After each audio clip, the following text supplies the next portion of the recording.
Music presents.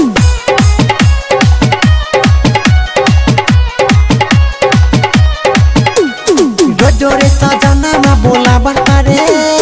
खटिया के पटिया हिला बता रे जोरे सजना में बोला बता रे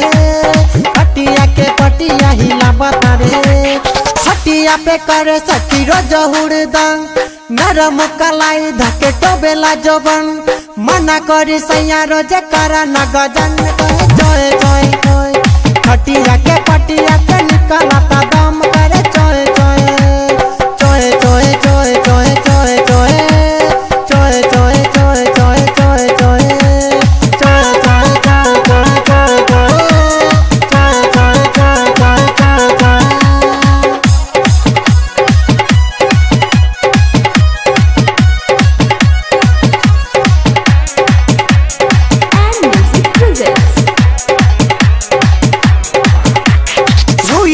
देहिया हमार बनरम देहिया से देह जनी सटाय सजन कहतानी हट नहीं बना बेशरम करे चोय चोय चोय खटिया के पटिया से निकलता दम करे चोय चोय चोय चोय चोय चोय चोय चोय चोय चोय चोय चोय चोय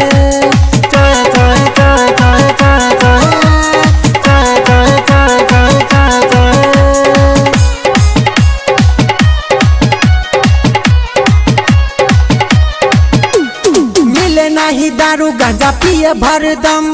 नशा के सहूर में उकरता बेतंग सटा सटी करला तो भइल दे गरम करे चोय चोय चोय खटिया के पटिया से निकलता दम करे चोय चोय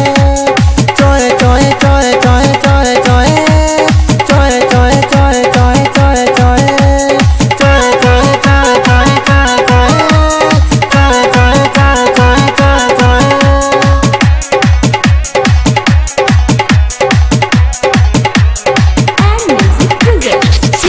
मनी समझावता नहीं हम रजुआ देवरा बाटे करा तू शरम भीतरी से धुआं धुआं कर देला इंजन करे चोय चोय चोय खटिया के पटिया से निकलता दम करे चोय चोय चोय चोय चोय चोय चोय चोय चोय चोय चोय चोय चोय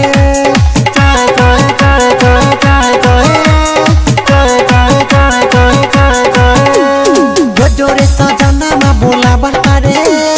खटिया के पटिया हिला बता रे जोरे सजना में बोला बता रे खटिया के पटिया हिला बता रे